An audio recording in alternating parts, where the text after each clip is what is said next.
Satish sir, good evening. Good evening, madam. Good evening. Your background is very nice. Thank you, sir. Major, good evening. Good evening, Major sir, good evening.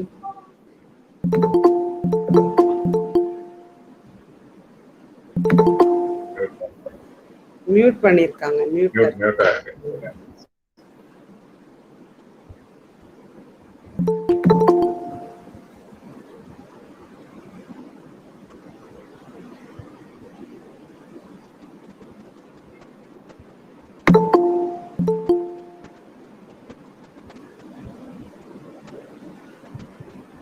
Good evening, Major. Unmute yourself, Major sir.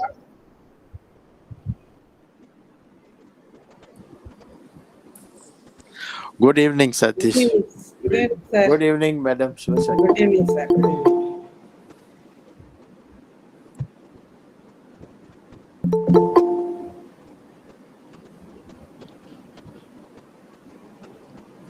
Not bad. Today we started early. Yes, sir. Yes.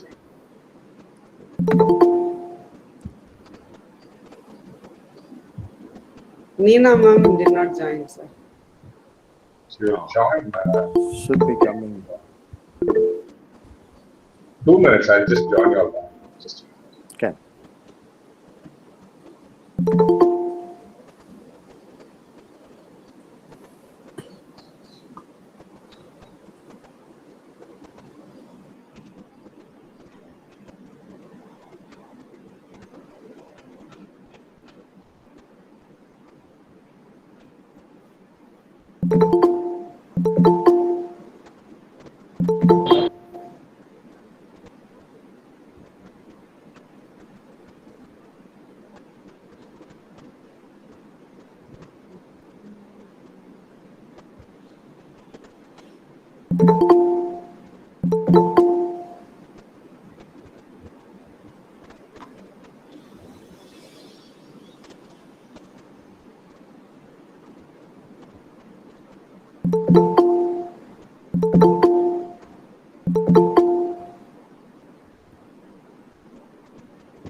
Good evening, Satish, Shivashakti. Good evening, ma'am. Good evening. Good evening, Neena. Neena. Good evening. Good evening. Good evening, Nina. Good evening, Major. Good evening. Good evening, sir. Good evening, ma'am. Neena, ma'am, is my network okay? Vijay ma'am. Yeah, Yeah, today it sounds very good, Vijay. Thank you, sir.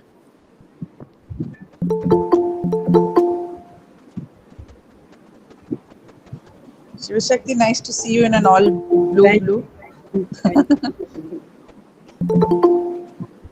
Sunday she has gone to she show.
Sir, a resource person joined. So Tormento Yeah, Mr. Tormenta. joined. Hi, Tormenta. Sir, I welcome you, sir. Samantha, good evening. Sir, And you'll have to unmute. please unmute yourself. So now, Yes. can you hear me? Yeah, perfect. Sir. Yes, perfect. Good. Tormenta, how are you? Namaste, everybody. Namaste. Good evening, sir. Namaste. See you. Namaste, Tomata. Namaste. So, how is Germany? Yeah, Germany is nice. We have a wonderful summer here. I Okay. got my second vaccination, being kind of safe now. All right. It's Great. good. And yeah, I'm looking forward now for the workshop. And Yes. yeah, it will be a totally new experience for me to do that online. But yeah, I thought to myself, to But Yes. you are an amazing storyteller, so there's no, yeah. you know, No, we we'll have a good time. yes, we will have a good time. All right, Vijay, Satish, Shivachakti. Yes, ma'am. Yes, ma'am. Yes, ma'am. Yes, ma'am. Good evening, esteemed teachers. Ace Innovation is a unique forum with fashion, art, music, and culture all on one platform. And here we are witnessing it by celebrating the International Online Storytelling Program. It all initiated with the Storytelling Fest with professional storytellers from Belgium beckons to Silk Roads from Turkey. Stories are vehicles for our ideas, fueled by emotions, driven by characters, and grounded in a sense of place. And we keep returning to stories because that's what has brought us together. And the reason why we are all here today, remarks Mr. Satish Kumar, Vice President, Global Operations and Strategic Alliances, ACE Innovation, who would now introduce the guest and welcome the gathering. Thank you, Vijay. Good evening, one and all. We take this opportunity to welcome the participants, the teachers from across the country. Thank you all for joining us. And I also take this opportunity on behalf of ACE Innovation Private Limited Singapore, TNTU, Tamil Nadu Technical Teachers Education University, and ACE Innovation India to welcome Mr. Tormento Jabrate. Thank you, Mr. Tormento, for joining us this evening, and you have been a fantastic storyteller, having associated with ACE Innovation in the past. So we take immense pleasure to welcome you once again to this evening, and also let me have the pleasure of introducing you to the guest. Tormento Jabrata will take you away on a magical journey to the kingdom of stories, myths, and songs, the kingdom of African griot tradition, with fables accompanied by the kora, a cross between a 21-string harp and a lute. With this show, telling Tormento Jabrate, who in Baobab, Gambia, was taught the way of griot, a musician and storyteller, will enchant you and take you away to that fantastic land. He speaks of arts with great power and contagious liveliness. At the same time, he accompanies himself virtuously on the kora, stories, music, and rhythm, and traditional tales of Mandinga griots. Tormento Jabrate has been a guest at International Storytelling Festival in many countries like Colombia, USA, Switzerland, Italy, Austria, Togo, Senegal, Morocco, France, Spain, and India, of course. The white griot Tormento Jabrate Thank you. grew up in Munich and studied the drums at the Dante Augustine Institute. However, his African soul gave him the drive to find a place he truly belonged. As a musician, he toured with various bands across Europe, Asia, and America until 1987, where he met a band from the Gambia and was invited to this tiny West African country. Tomenta Jobreta was declared a griot with all the rights and responsibilities, an entirely unique situation for a non-African with white skin.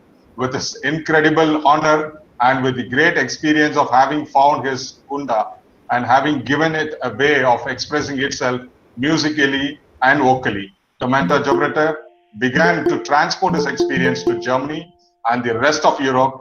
Along with it, he brought the rich culture of Mandinka griots. In relation to his own European and African roots, he began to create a new musical concept, a concept based in a mutual understanding of its two great cultural roots. Tomenta has been touring with his world music group, Jabrete Kunda, and solo as a storyteller for over 20 years. Ladies and gentlemen, today we have one of the finest storyteller with his musical skills. And over to you, Tomenta. I leave the floor to you. Thank you. Thank you very much. Very nice. So today is not really a performance of myself with stories. As I understood, it's a workshop to introduce all the teachers. What's about stories, where they come from, and what's the importance in our life with stories, and especially to teach children. And so I just want to have a little beginning here on my instrument, the choral, just to please you with a little song.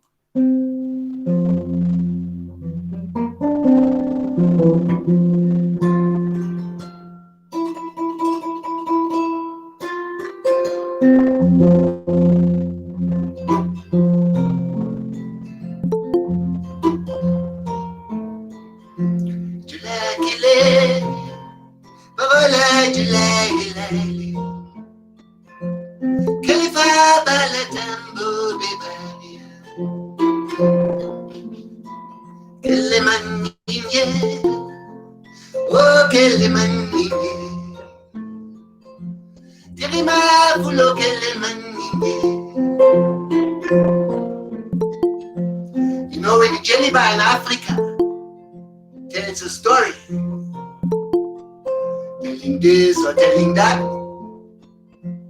the people who are listening, they're saying, aha, so the jelly bar know that you are listening. Ah. If you are surprised, Ma'am, it's not audible, ma'am. And if you are satisfied, you say, yo. Yo.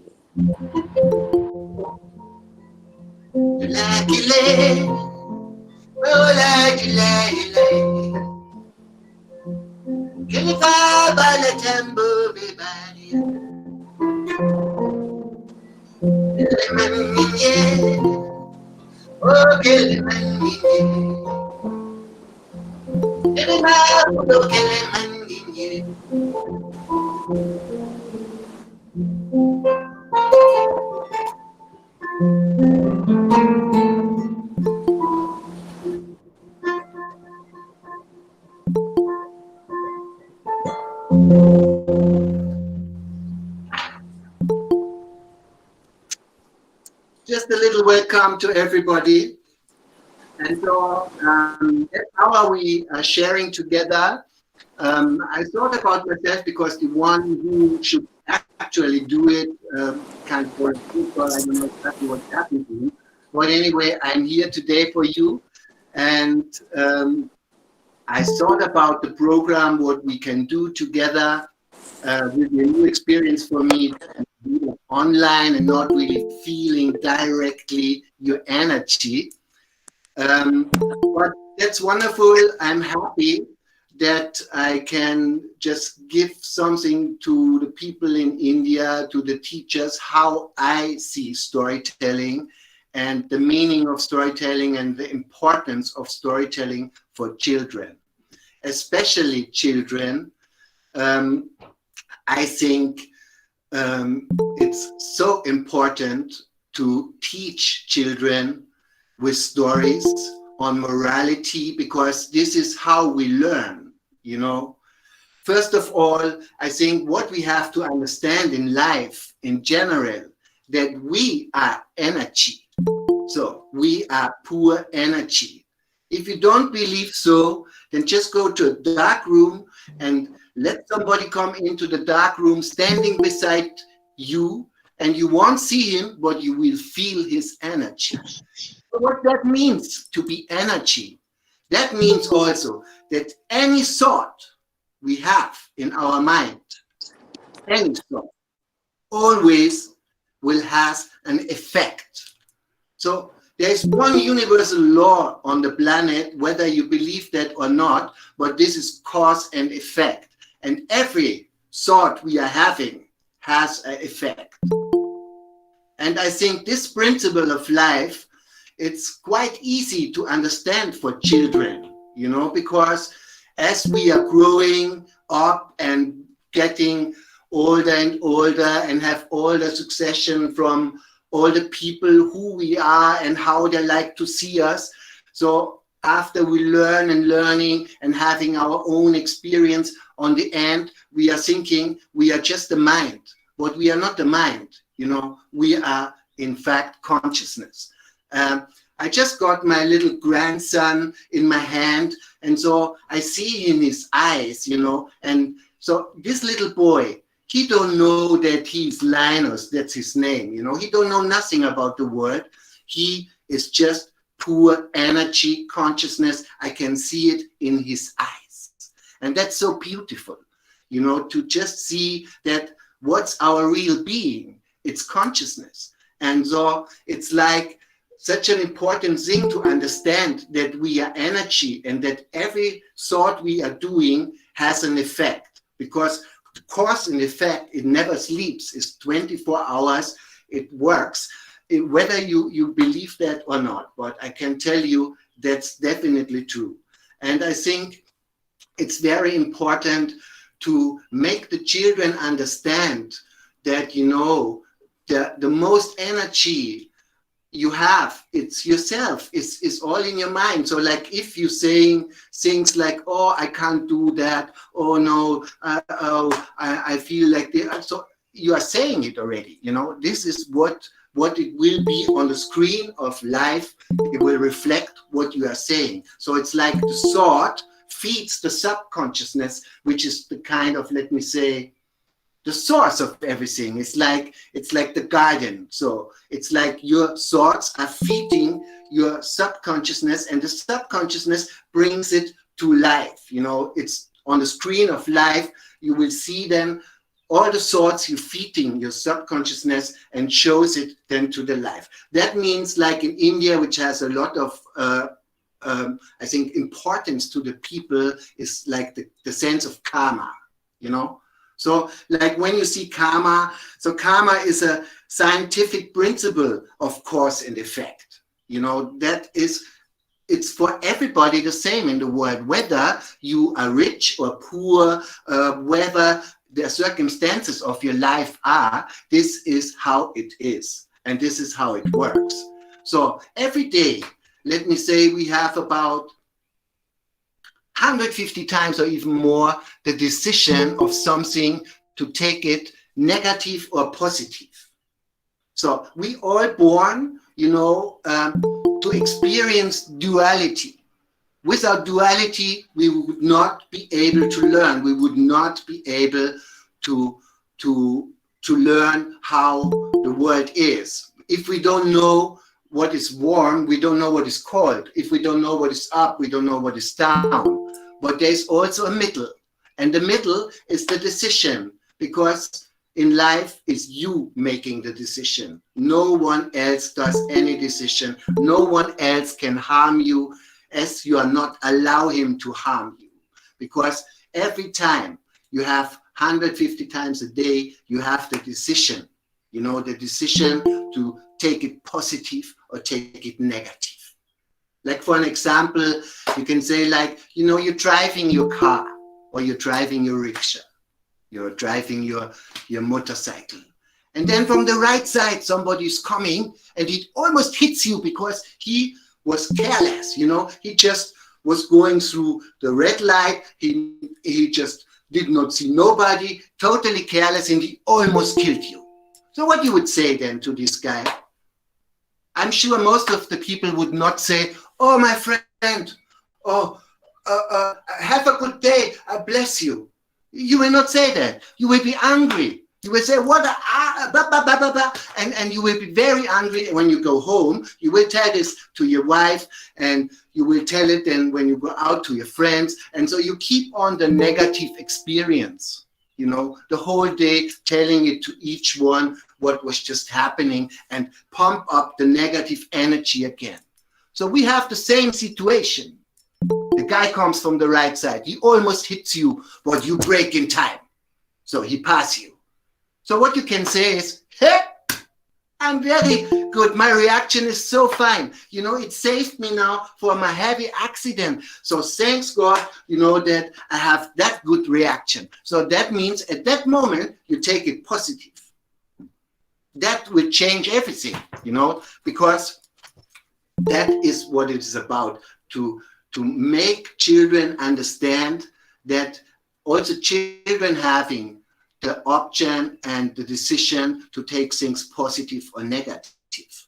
So I think that's the most important thing, that we teach children through stories, through morality, that we're taking things positive. If you take things in life positive, the screen of the life from your life, your own destiny will be positive because you are positive. And I think that's something what little children even understand it more simple than even humans who having already the construction of their mind in terms of, thinking wrong. Because on the end is like, you are what you think. You have to know that, you are what you think. So it's like people can say you are what you eat and that, but the first most important thing is you are what you think. So if you think positive, your life will be positive. I just can tell that in terms of my own life, because you should know that,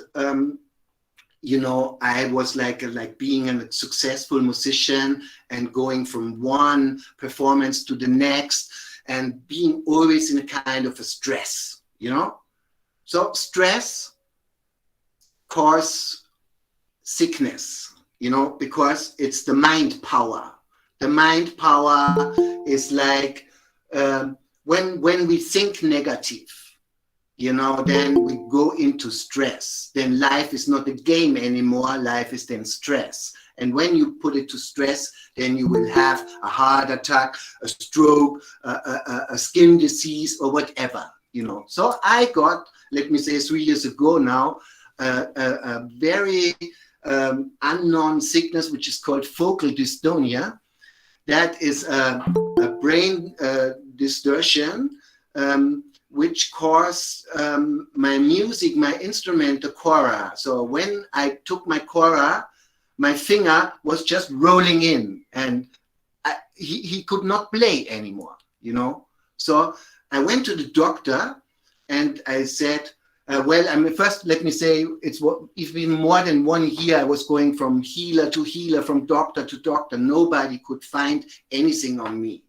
But then I went to a neurologic doctor, a very good one, and so he found out that I have that sickness called focal dystonia, which makes that kind of problem. It's like a sickness for musicians. It's only about 2% of all professional musicians can get focal dystonia. It can be on a string instrument, on the piano, it can be on the voice, it can be on any instrument, So when he found out that I had focal dystonia, my first thought was, yeah, okay, then I have to, please give me the tablet. And then he said, well, there is no tablet, That is a sickness, it can be not healed. So that was a boom. You know, can you imagine? I'm a professional musician. I'm a choir player. This is my instrument of my heart. If somebody would take my choir, it means like you take my soul. You know, it's like it was like a totally breakdown. I went home. I researched about this vocal dystonia, and so it was not much to find in the internet. But you know, I find somebody from Japanese who healed herself from vocal dystonia, so that was like an approach to start. But then I started a big journey to find myself, who I am, the truth of who I am. And so I had to break up everything in my life, you know, and I found out that it's the mind power where you can heal yourself. Anyone, any sickness is always first in the mind. Our body, we are not our body. If your mind tells not your arm to move, he will stay for the rest of his life. He will just be like this, you know. So we have the power in your mind to change everything in your mind. And so there also, it's like the doctor, he covers your wound, but the healing process is yourself, it's the God in you, you know. So you can heal yourself with that. And all this issues, all this thinking, right thinking, to think right, you know, has such an immense power. It's like, you know, if you're saying things like, oh, if I drink now a coffee, tonight I will not sleep. You just said it. Your subconsciousness will say, hey, the chief said tonight he will not sleep, you know, because he drank a coffee, and you can be sure this night you will not sleep. And that is with everything. It's all the cause and effect principle. And I think this principle is something for children which is really easy to understand, because there are so many stories in India. I have seen that comics from Krishna stories and stuff like that, you know. So it's first where you find the right story to approach one thing you want to, a theme, you know, for something. So there are millions of stories, and especially, of course, the traditional stories which pass on from generation to generation, which is so alive still in Africa, and I think it's still alive a lot in India too, you know. And it's really, I mean, it's just like the mass media takes it away from us, you know. But first of all, the storytelling itself is the oldest art in this planet, because the word was the first, you know. Before we know to read and write, we were talking. And as we were starting talking, stories come up, you know, and we started to... Commenter, can Yes? I just, can you tell us some stories? Because you're such an awesome storyteller. Can you tell us some stories? Yeah, I will come to stories. I just wanted to have it in 2 chapters, sort of. I thought it's like a workshop for teachers to work with stories, how to do it. It's just like the first introduction now here, what I'm doing, how I see stories, and what's the important to teach children, you know. So of course I can tell stories, but let me first just talk about how I see the importance of stories. And I think that's the first thing anyway, to approach right what we are doing, you know. Stories is not just an old tradition from the old time. It tells us something. It is teaching us. So take the right story. There are millions of stories, and teach the children the right stories which are positive, to create their life positive, to make them understand their life is in their own hand. And, you know, with their own hand and their own mind power, whether you're poor or rich or whatever, all this does not matter. To be happy, you know, to be happy has nothing to do with being rich. I think somebody has to find it out in his life, you know. It's nothing what we can have makes us happy. It's just like the Dalai Lama says, like, what we need is storytellers.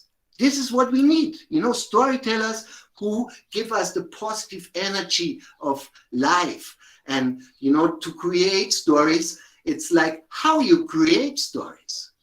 So you have like proverbs, let me say proverbs, So like one proverb in Africa could be like turtles on the street, knowing more about the streets than rabbits. So what that means, that's totally clear. A turtle is very slow. It moves very slow. So as he moves slow, the turtle is aware about what's happening. The rabbit is just fast. He's going here, he's going there. He's not seeing things because he's too fast to see the things. So if you have that proverb, for example, let me just improvise a story. You can start the story with children. So once there was a turtle, a very beautiful turtle. So you can describe the turtle, how it looked, So you can describe the colors. It was brown colors. And, he had a little white spot on his right feet and stuff like that, using your fantasy, because that is what all about storytelling.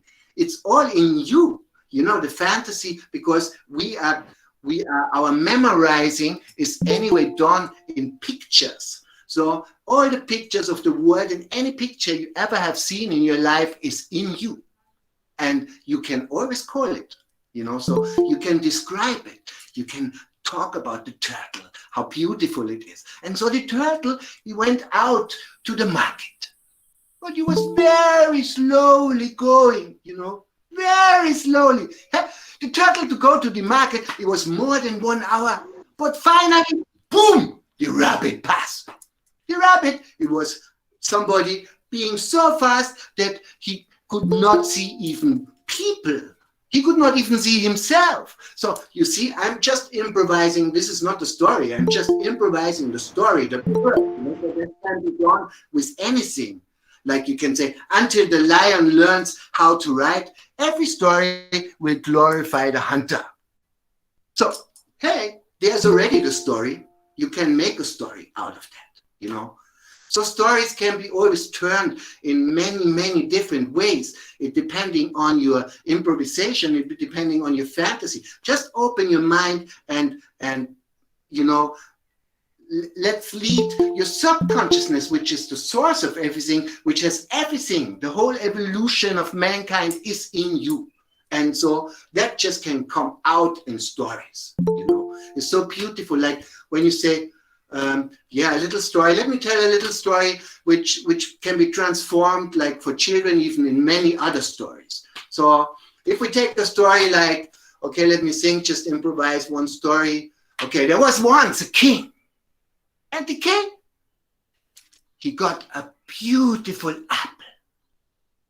And in this apple was written with golden letters, give this apple to the one you love the most. And the king gave the apple to the queen. The queen took the apple and she looked what was written there. And she gave the apple to her lover. Yeah, the lover, he took the apple. He looked what was written there. And he took the apple and he gave it to the kitchen maid. Yeah? The kitchen maid. He took the apple, he saw what was written there, and she gave the apple to the king. And the king wondered. You see? That's the origin of the story. So what we can do, like we have a lot of children, so we can transform the children's into a children's story to please the children, to make them happy, like passed on the apple.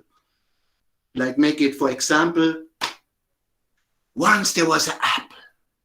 And in this apple was written, give this apple to the one with the most beautiful hair. And so you can pass the apple to the next child with beautiful hair. So this one can change it and say, oh, And then the letters changed in the apple, and it said, give this apple to the one with the most beautiful shoes. And so they pass on the apple to the one of the most beautiful shoes. So they're involved in something positive, in beauty, because we are here on the planet to have the beauty, not, we are not here to suffer. We decide that, and we decide to be happy. So as I said already, to be happy has nothing to do with being poor or not poor, being rich or not rich. Happiness is like an inner attitude. So that is very important to understand what happiness means. And so any story can be always transformed into something else, into something positive. I have seen a book from India with a lot of stories which are kind of bloody and stuff like that, which are also existing in Africa a lot. So when I read that kind of stories, they are cool because it's what I think is not really for children. I think children first, as they're small, have to be fed by positive energy and positive stories. I mean, storytelling has a quite big range of what kind of story you're using for what kind of age, I mean, there are stories for older children, which are not good for small children. So the small children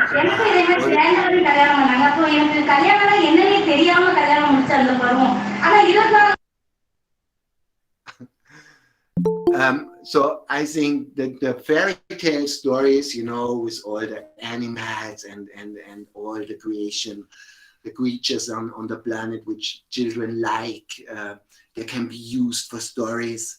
And I think it's one of the most important things for small children to find stories which are positive. So I think there's a lot of different ideas what you can do with children, like on workshops when I do with children. For example, I have these cards here. So these are just cards with like every card has like a picture, So that stuff can be also just painted by the children itself, like every child paints like a picture. So if you see here, like what we have here, we have a lamp, yeah? So when the children then all painted each one a picture, and they're sitting in the circle, and everybody puts their picture down in front of herself, and so then you have like two pictures, and then you have to connect these two pictures with one sentence, and then so you can say, for example, like once upon a time there was a magic lamp, and beside the lamp there was a feather. So here's this, So the next one is like, here we have a ring. And what we have here, God, yeah. So you can just then connect these two pictures in one sentence. I mean, on the end is kind of, the story never makes really sense, but it's about to just being creative and just connect as fast as possible these two pictures into a sentence, and not thinking about, there is a ring and there is a watchman. So you say the first thing what is coming into your mind, So once I saw a watchman and he wear a beautiful ring. That's simple. So it can be done also that once there was a ring and the watchman found the ring on the ground or whatever. I mean, that just can be done with all kids, and it's just being a creative game, because children have to think fast, and they do, in fact, there are really great, my experience is that most of the children are doing that really fine, and you can see already on the children, because we are here to on the planet to live our talent, to express ourselves, and express ourselves in terms of your talent should be also, like, of course, positive. And we are not here to suffer. We are here to use our talent and to, it's just like a flower is growing, and the flower is growing from the beginning to the end, to his full beauty. We are here to live on our full beauty, to live the good life, and with stories, all that can be fed by children. It can give them a point of view how to see life. And I think that is one of the really important things. And you always can connect the children with music, because all the children love music, And for me, because I said that just with the Dystonia thing, I had to change my mind in every term. Before I was a guy like being always also judging other things. Judging is just right connected with suffering, you can say. Because it takes us away from love. It takes us away from togetherness. It just makes that you think you are better than this, or you are not good like this, or whatever, So I think all that I had to really change in my mind, and I could see that the mind power can heal everything. And so I'm not be able now to play my instrument again like I played it before, but I will be able, it's just coming. I'm from was able to play. I could not play anymore at all, and since I changed all the attitude in my life and developed my consciousness, which is something which also has to be worked every day, like the bodybuilder goes to the studio and train his muscle. As the same, you can have train your mind, because if it's not trained, then it just stays the same level. And so I think it's very important to be an open person, to teach people in an open sense, and especially children in an open sense of positive, to make them understand the principle of life and the principle of human. And so when it comes then to all the other issues of life, to treat the people right, to treat the environment right, to everything is all based on that, how you think. That all is based on how you think. You are what you think. So to teach that to children, I think this is the most important thing. And to connect all these things with music is very beautiful. So first of all, like when I'm doing these workshops, then normally we are in a big circle, and then we're just making like an opening to move our body, to do a little ritual, like what we can do here, for example, what I can just teach you like that, which all the children love to do, is a kind of a body percussion thing. So it's like chest, and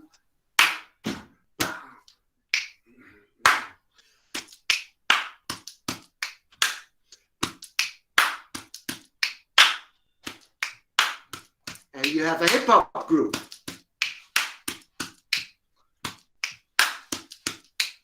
So it's breast, snip, clap, breast, snip, clap, breast, snip, clap, breast, snip, clap, breast, snip, clap, breast, snip, clap, breast, snip, clap, breast, snip, clap, breast, snip, clap, breast, snip, clap. So if I'm doing it fast, it sounds like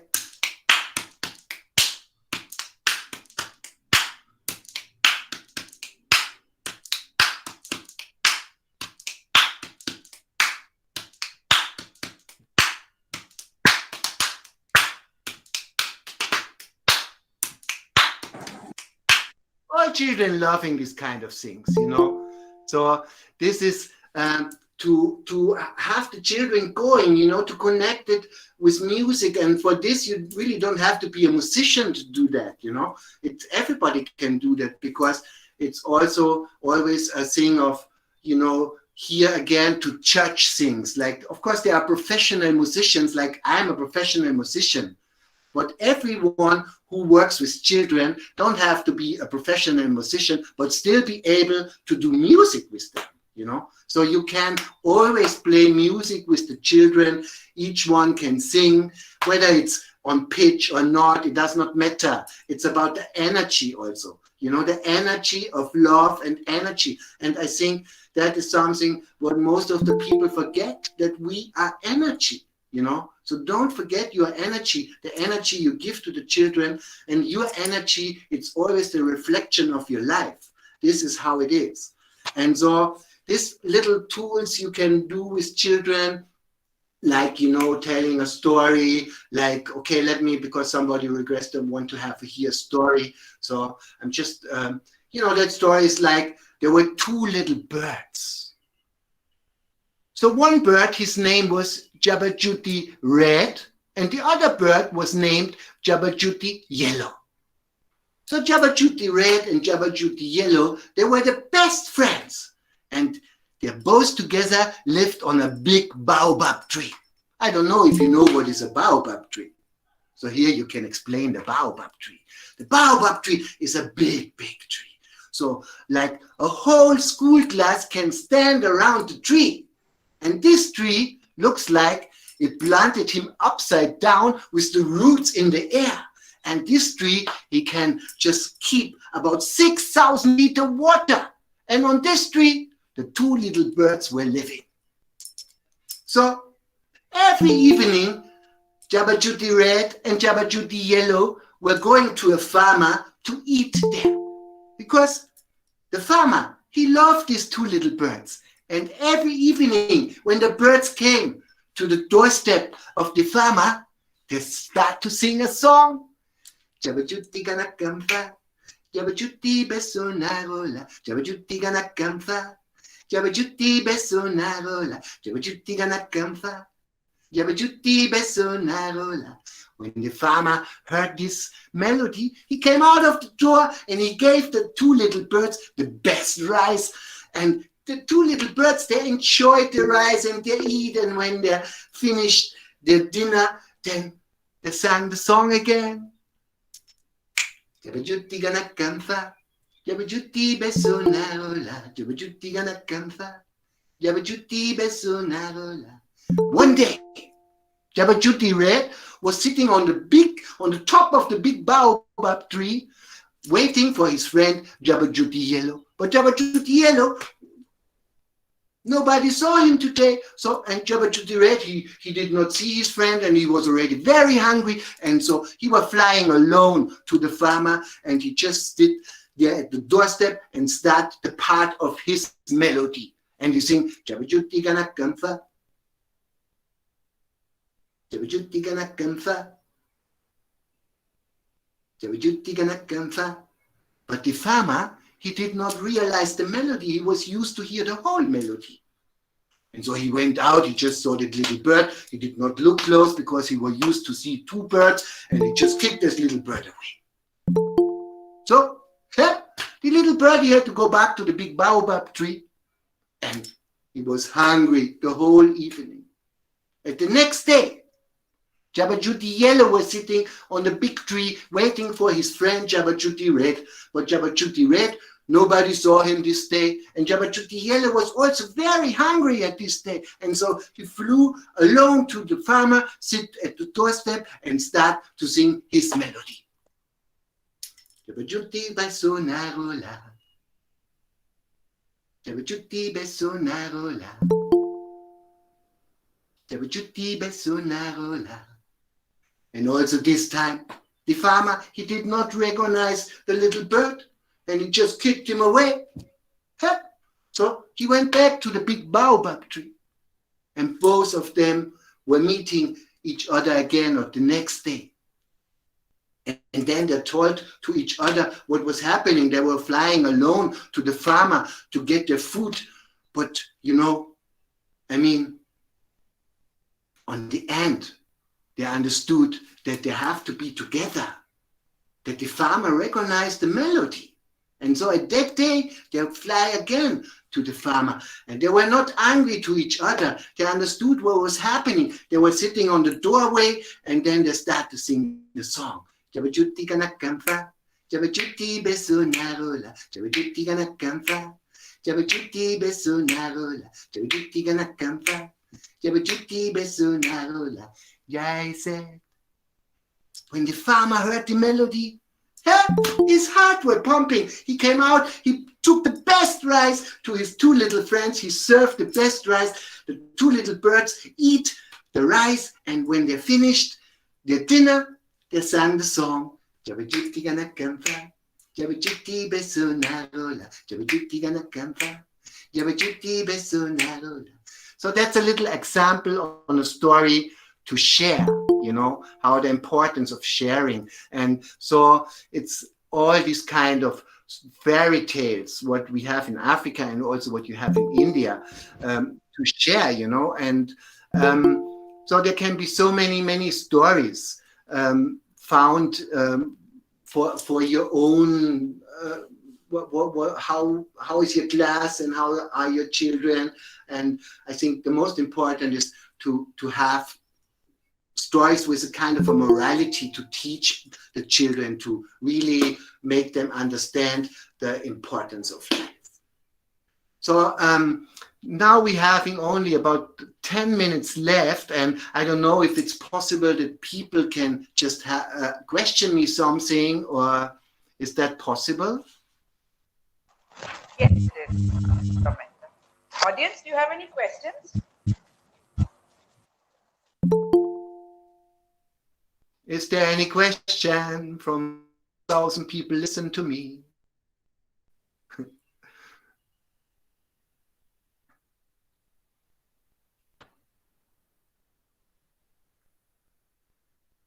Is there any question?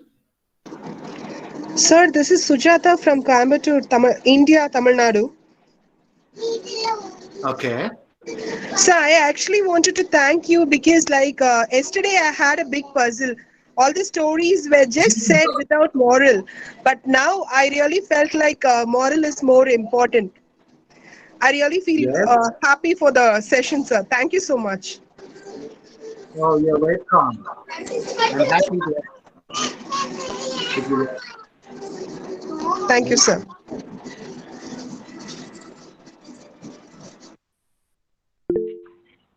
Yeah. Good Am I evening, audible? sir. I'm Uma from Chennai, Tamil Nadu. Am I audible, sir? Yes, ma'am. Please go ahead. Actually, it is a very nice session, sir. We enjoyed a lot, and we come to know many things about the storytelling. The one thing which I want to ask you is about the language. How we can teach language through storytelling. Though we are trying to teach language, that too as a second language to our Indian children, can you just highlight on those area how we can teach the structure of your sentence, or how we can develop vocabulary like that, sir? Sir, can you throw light on this matter, sir?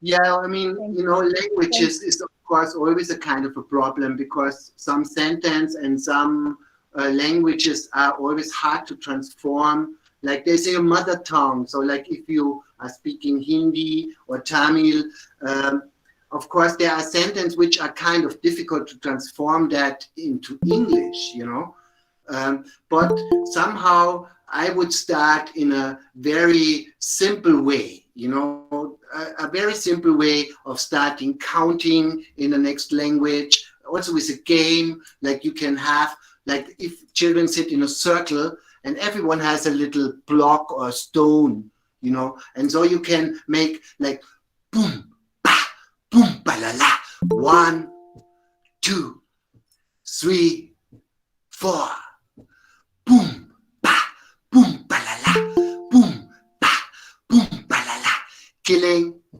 fula, saba, nani, and using like counting in different languages and just being simple on simple sentence. And I think this is anyway how we learn the language. There is also like a body language. It's like when I came to Africa, I was very young. At that time, I could not even speak English, but I could find out there is a universal language just on body performing, So when I'm hungry, I can say, oh, so that can mean I'm hungry or I'm not feeling good. But I can say, oh, I want to drink, So that's also the whole body work on a storytelling. It's also very important because, our body express who we are. It's like when you are sad, then your face will be. When you cry, you cry, when you cry. When you're happy, yeah, you're happy. When you're surprised, So that all is like the expression we do naturally, in fact, But of course, when you do a story and you are conscious about what you are telling, so like when whatever it happens in a story, so when there's a surprise, like you can, you always can express that with your body. And I think that is also has a big impact on children, because this is how they get it, how they understand it. Even me, I could tell a children's story just by pantomime, just by body work, and children could understand what's the story. So I think the expression of our body is also a very important issue. It's a very different if I tell a story and say, once there was a king, he had a beautiful golden apple. So in this apple was written, give the apple to one you love the most. That has no effect, But when I say, what? There was a golden apple. And I show the apple is not even there. But the children have so much fantasy, they can see the apple, believe me. And I say, this apple, oh, that's such a beautiful shape. Look at the shape of the apple. It's a golden apple. Have you ever seen a golden apple? Look at this apple. And the children, they will see a golden apple. I promise you. And that is how it's so important, to create the pictures, to create the fantasy of the children, because children are full of fantasy. Believe me. Yes. Thank you so much, sir, for the enlightened thing. Thank you, sir. Good evening, sir. I'm from Dr. Seema Sarkar, an associate professor in English from Lucknow, India. I think I'm audible to you.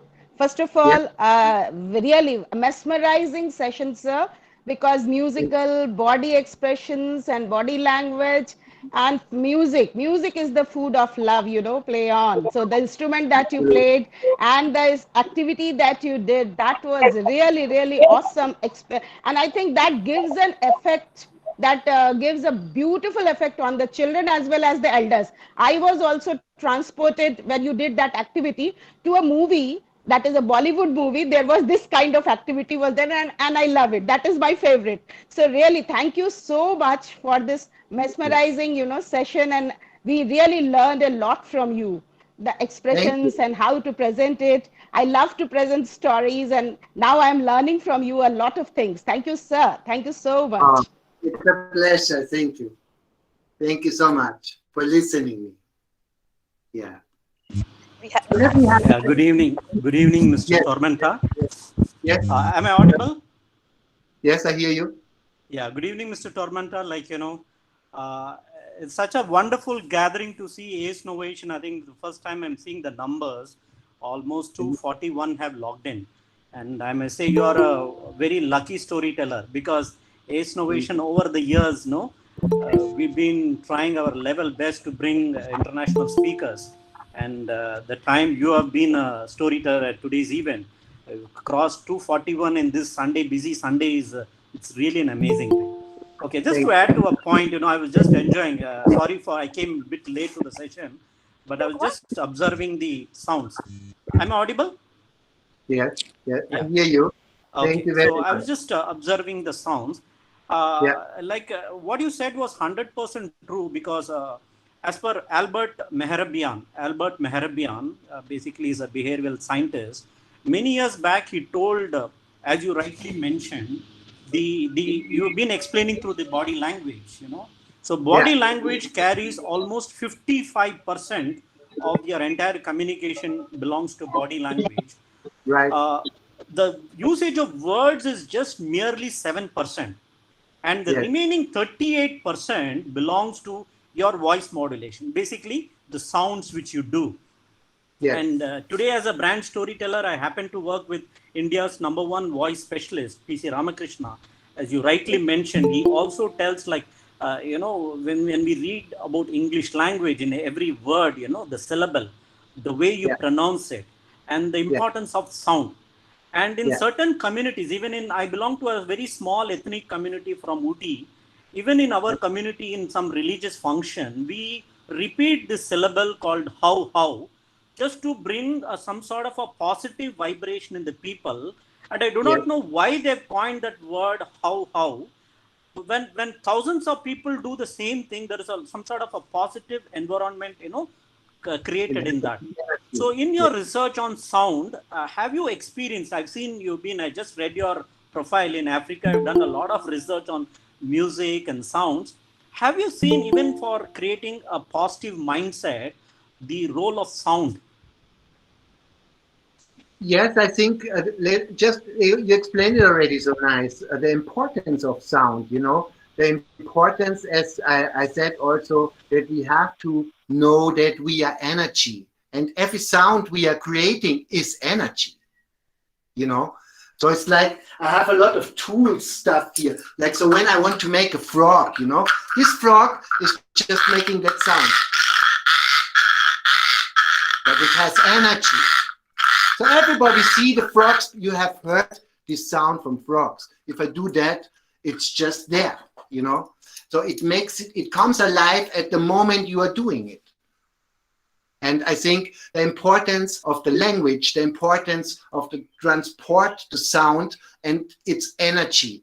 And it's like this kind of thing.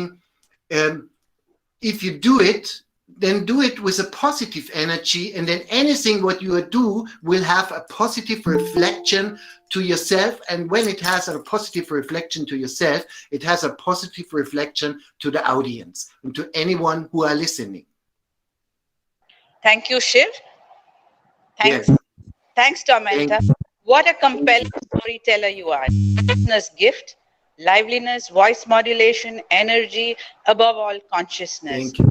Story all by yourself. You are always one special member and a whole value package of the Ace Novation family. We are truly honored. And, Ace Novation also, we at Ace Novation are born from stories. We create stories, mingle into stories, and have become a story. And this wonderful young story brings to you stories and storytellers from all corners of the earth.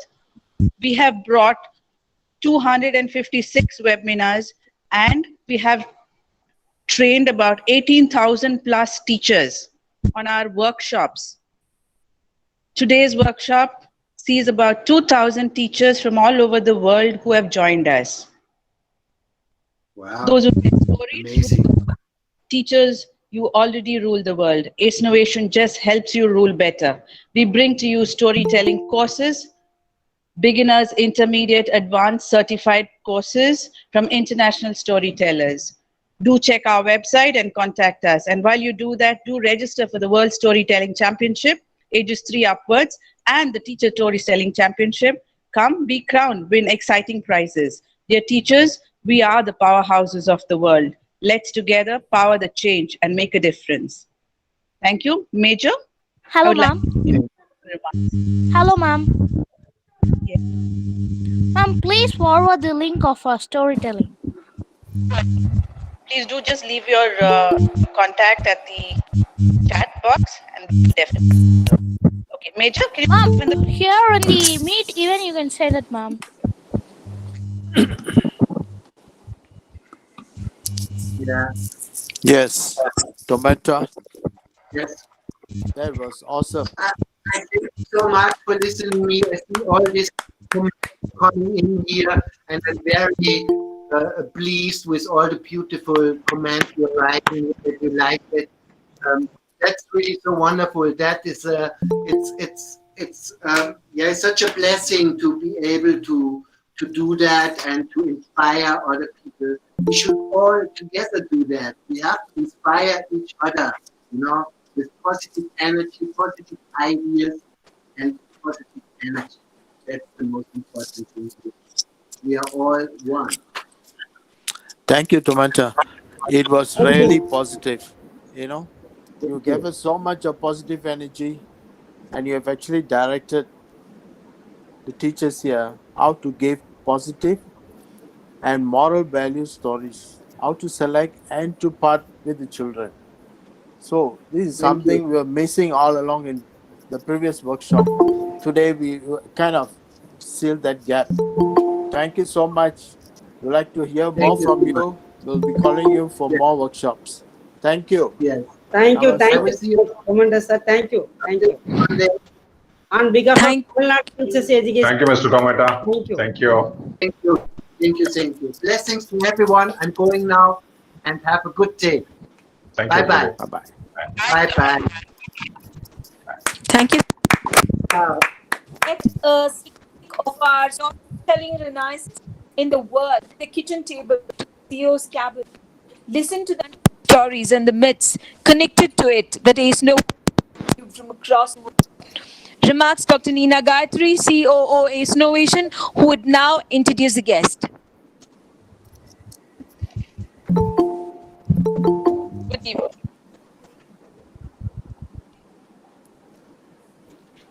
can you hear me? Yes, Yes, ma'am. ma'am. Yes. Yes.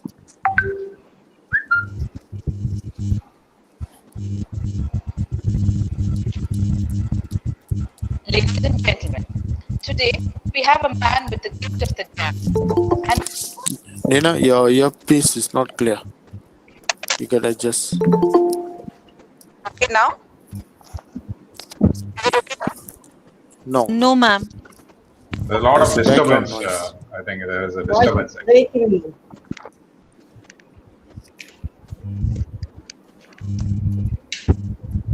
is it okay now? Still, there is an issue. Your headphone has an issue, I understand.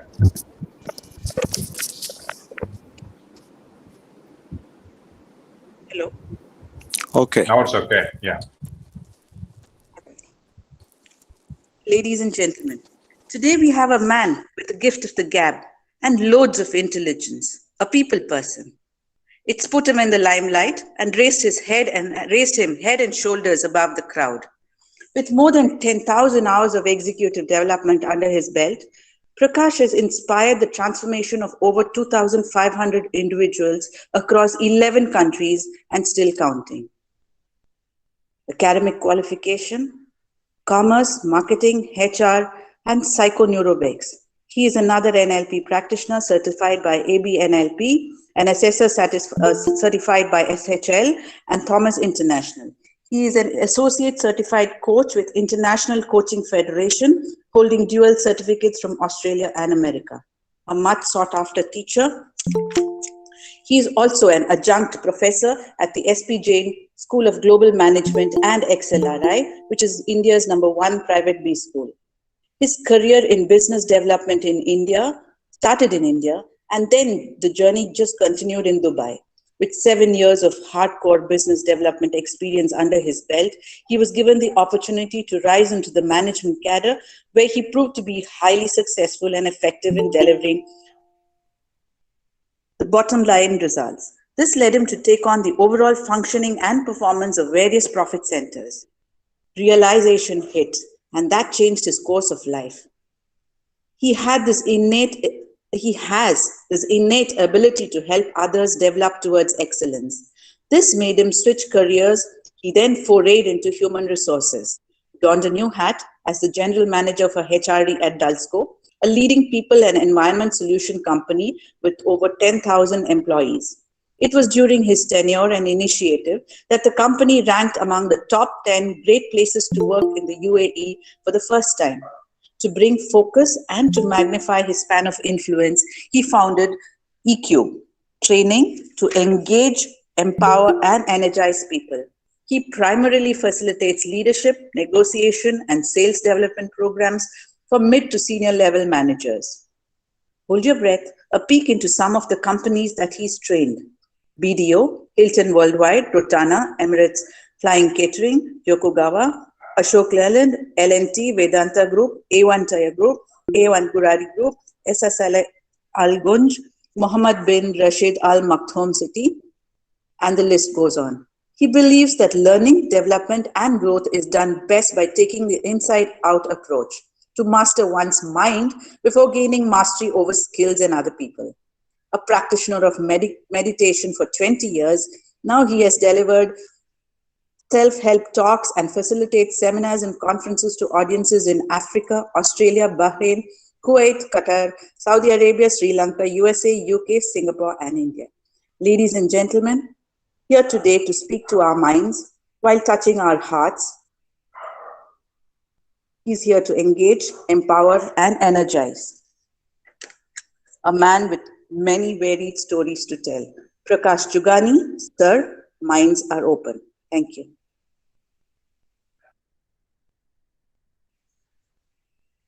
Prakash?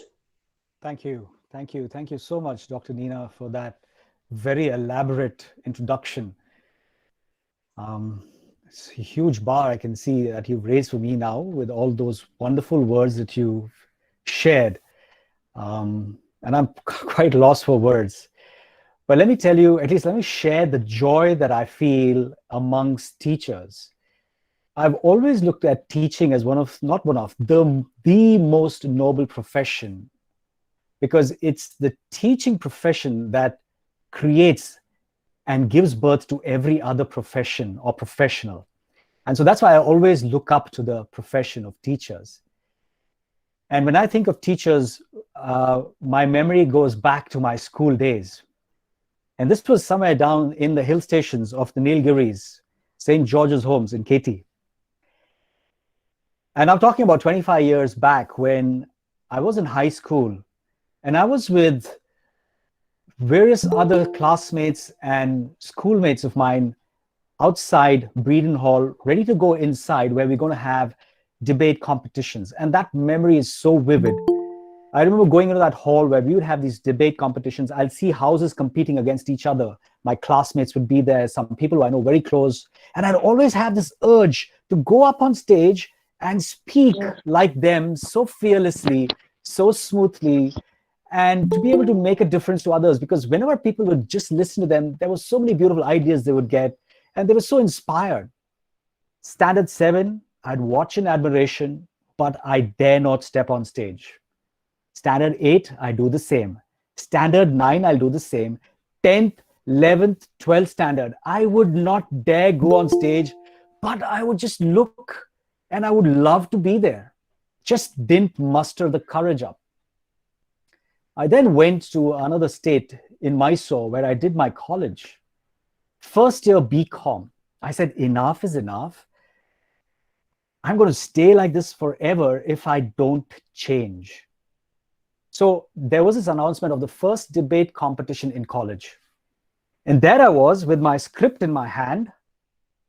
I was somewhere towards the end supposed to speak, had all these wonderful speakers. And then I went up on stage. I brought my script out. My head focused completely on the script, not looking up at the audience even for a second or a moment.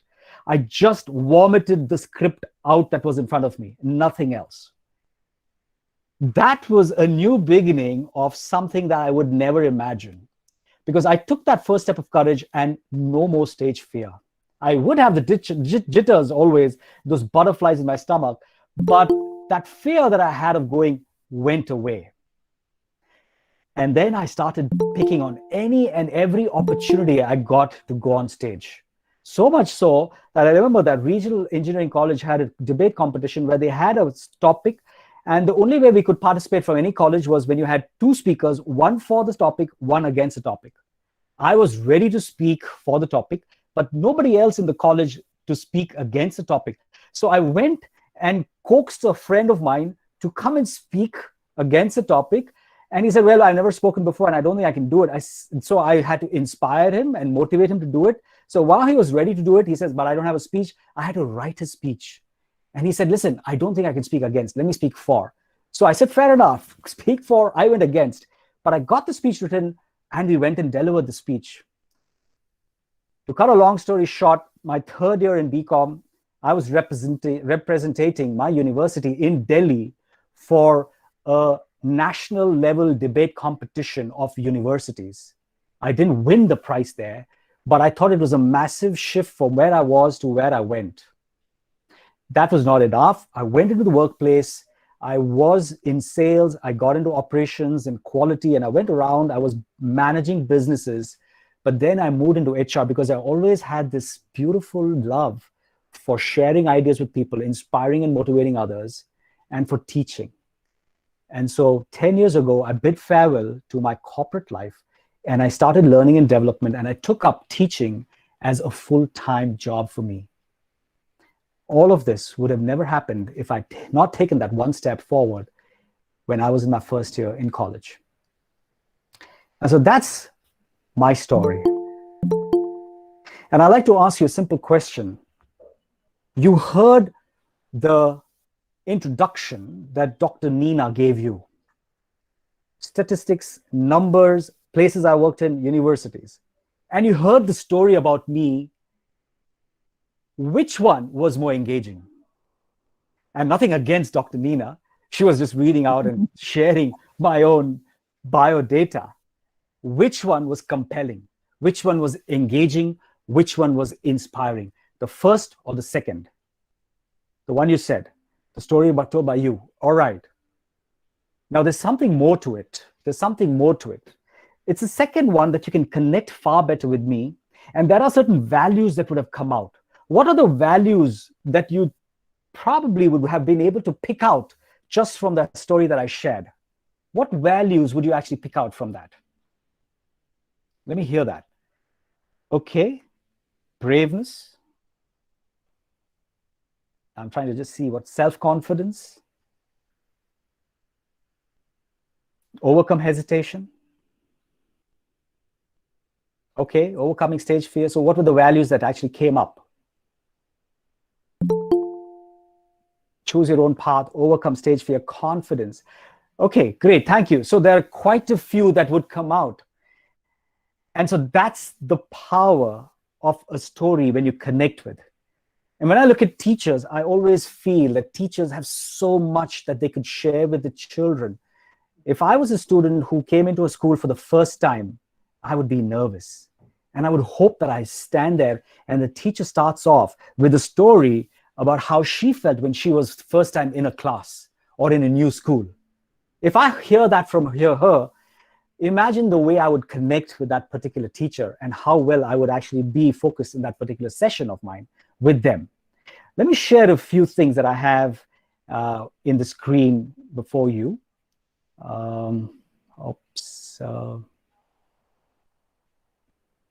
Sorry, just give me a moment while I try and share screen.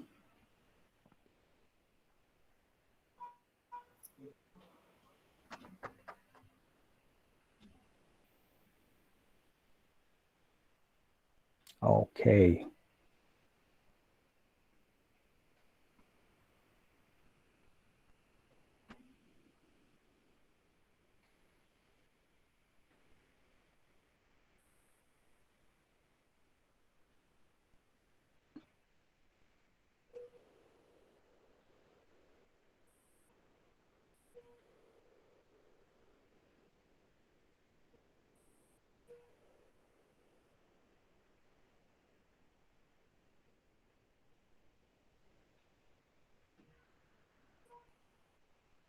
Okay, so I don't have permission to share Google unless I restart the entire computer, so we are not sharing. I hope that's okay. We'll just continue.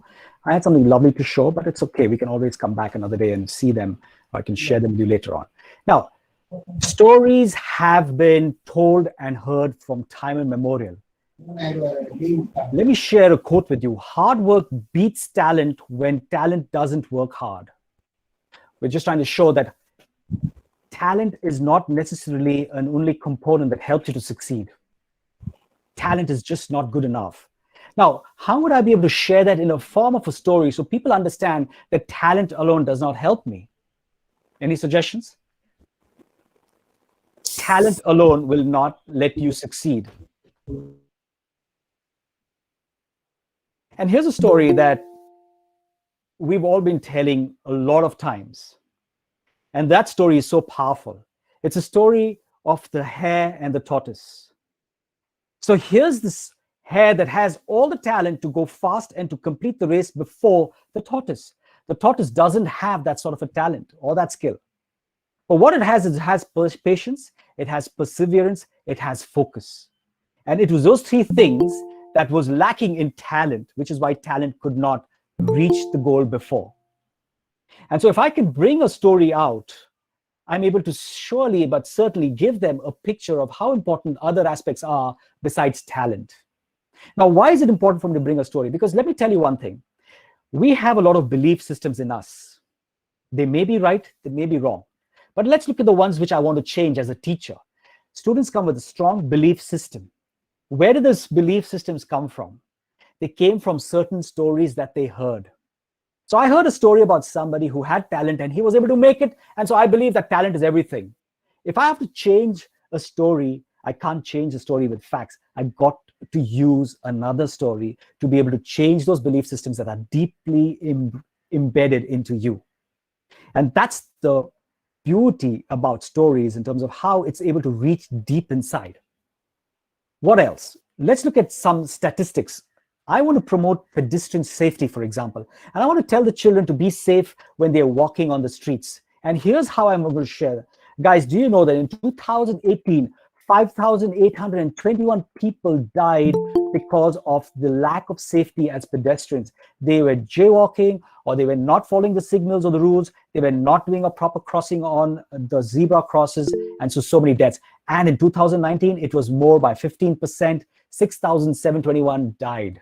And that's about deaths, but there were non-fatalities with some major injuries which reached numbers like 12,000 and 15,000 in 2018 and 2019 respectively. Now, what sense is it going to make for children when I just share and blurt out this information? Now, here's the different way in which I can share the same thing. Rajesh Motwani was a very dear colleague of me in Dulsco, where I worked. He was heading one of the divisions. He was 28 years old, ready to get married. I remember getting an invitation card from him and a box of sweets, asking me, Prakash, I'd like you to be one of the best men in this particular wedding of mine. I hope you agree. Immediately I said, yes, I do. And I was very glad about that. Rajesh is ready, getting all set. His whole family is ready. Lots of friends, neighbors, countrymen visit his house, and they're looking forward to this beautiful wedding of his. He goes shopping with his father, and he's getting back from that shopping when he takes the pedestrian crossing, and it's a wrong move he makes, but he was so excited he didn't realize that there was a car that was going so fast which broke the signal and hit him bad. That left him completely paralyzed. Did that marriage happen then? No. Did it happen now? No, not possible, because 2 years from that day, he passed away. This is a true story of my dear friend. And the reason I'm sharing this with all of you is because I feel that we've got to take exceptional care, because there are families waiting for us. There are things left undone. And the least I can do is just look after myself when I'm out there on the streets. A story like this would have a far greater impact than just giving statistics.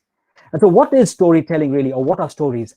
Stories are data that are wrapped up in context, delivered with passion. And when I do that, I'm able to influence, I'm able to help other people to really change.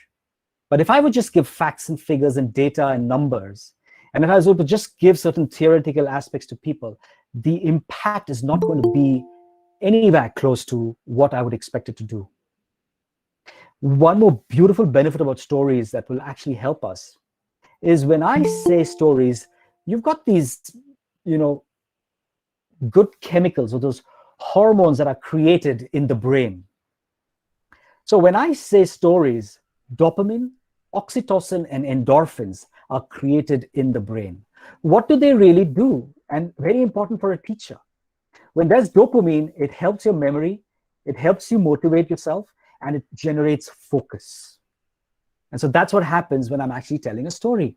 How many of us, no matter what our age is, love to hear stories? And when you tell me a story, it's difficult to forget. But if you tell me a fact, it's just numbers. But when I speak, do you remember the Rajesh Motwani story I spoke to you about pedestrian crossing? You say, yes, I definitely do. I ask you after 1 year, you will remember it. May not be after very long. That depends on with what intensity I gave you that story and how I probably even shared pictures. Very important. And unfortunately, I can't do that. But they say a picture speaks 1,000 words. And so if I could bring in certain pictures while I'm sharing stories, then there's a massive impact. Dopamine, memory, motivation, and focus gets enhanced when I start sharing stories with people. Oxytocin. How is that important? Because when I start sharing stories, people relate to me in a much better fashion than if I just came and spoke to them about a subject. They don't connect with me. You cannot win people's heads if you've not won their hearts. As teachers, that's our first move. I want to win your heart, then I want to focus on everything else. And the only way I can really make sure I win your heart is when I start sharing stories. Because then I'm vulnerable. I'm honest, I'm truthful. And so I'm not manipulating when I'm sharing stories, but I'm being honest. And that's very important, that I share stories which are true. So trust bonding enhances because of oxytocin that is generated when you hear stories. Well, then we have something called endorphins. How many of you start your classes as teachers and then you see and find your students, you would love your students to be wrapped with attention, listening to you, excited and all cheering, but there they are in some other la-la land, probably half asleep, yawning, looking at the watches and waiting for the bell to go so that they get that first break of theirs. Well, why does that happen? Because of the lack of endorphins, the lack of that feel-good factor that is very important for them when they're studying and learning. And so when you bring in stories and you weave that into your subject, you would see amazing difference in the way they are able to be there with you when you're teaching them. So that's said about the power of stories and what does it really mean to us? Does it have a business case? Do you think stories are only for kindergarten kids? Can I use stories all across? Of course we can, at the highest levels. When you look at a Steve Jobs, and he is talking about or launching a product, he speaks about the stories. He's sharing about how this whole thing evolved into where it is today, right now. This is what it was 10 years back. This is how it is right now. And this is what we found. And therefore, this is what we've come up with.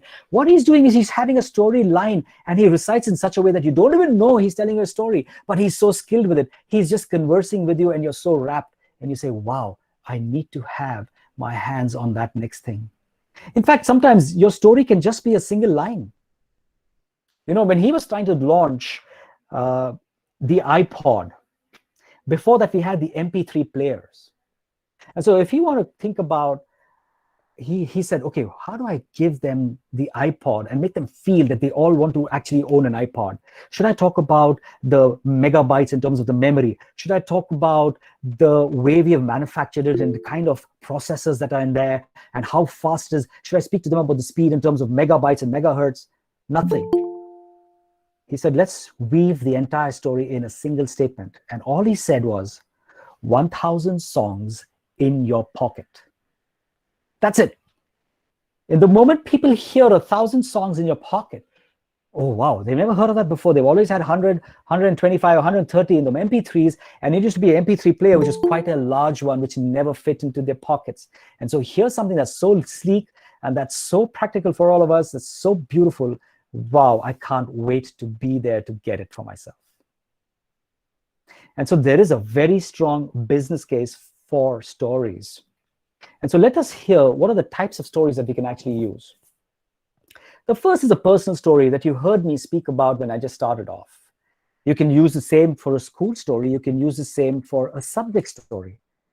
Before I start a math class, can I think about a story about math and about maths classes that's going to support people to feel so connected to that class and say, wow, I really want to be a good student of math. So you have a personal story, people connect to you. You have a story about your university or school, people connect with that.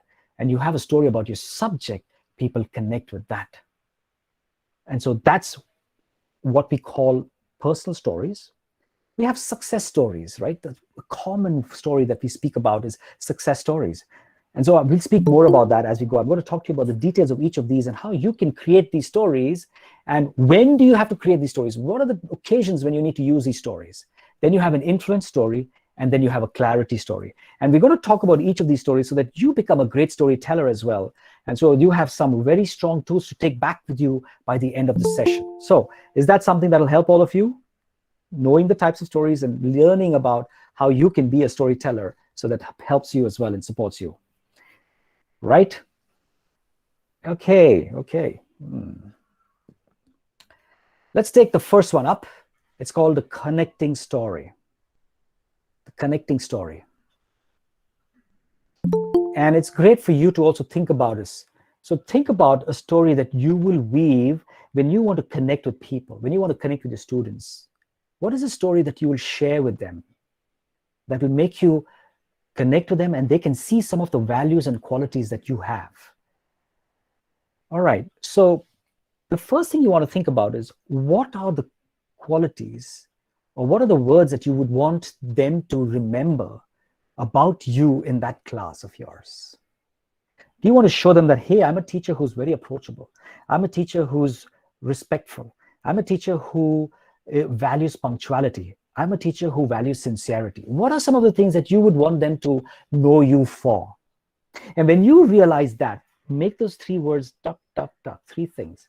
And then go back and believe me, you, there have been umpteen number of incidents in our lives when we have executed those values in some small way or the other, but we have done it. Go back and get your particular story, let's say, archive, and start collecting those stories that are going to help you here. So talk to them about the situation and what you did in that situation and how you were able to apply some of these values. Like I spoke about a situation where I applied strong will, I applied perseverance, I applied courage, I was ready to change, I applied my own self-motivation. And when I applied those, I was able to come and stand for something. So think about stories in your life when you were sincere. Because remember, if you value sincerity in your class, it means you're a very sincere person. If you value friendliness, it means you are a friendly person. And so talk to them about the story when you had somebody who was struggling with something, or a class that was struggling with something, and how you went out of the way after your classes to support them and to help them through that whole aspect. And then you started really appreciating them because of some sincerity that they started showing to you from that time onwards. And because of which, how the class was able to move forward and do an exceptionally great job. And they received the most prestigious award that you had as a teacher to give them. All right. So connection story is very important for you to be able to think about those qualities or those behaviors that you want from your students. Think about the time in your life when you expressed those in your life, and then bring that up to them in a form of a story. Here was a time in my life when I did this, and this is what happened. Simple. They will get those qualities and they will be inspired by it straight up. That's the connection story, and that's the structure of the story. We then have something called a success story. What is a success story? The success story, okay, so let's go back to the connection story. When do you use a connection story? When do you use a connection story? What are the times and occasions for you to use a connection story?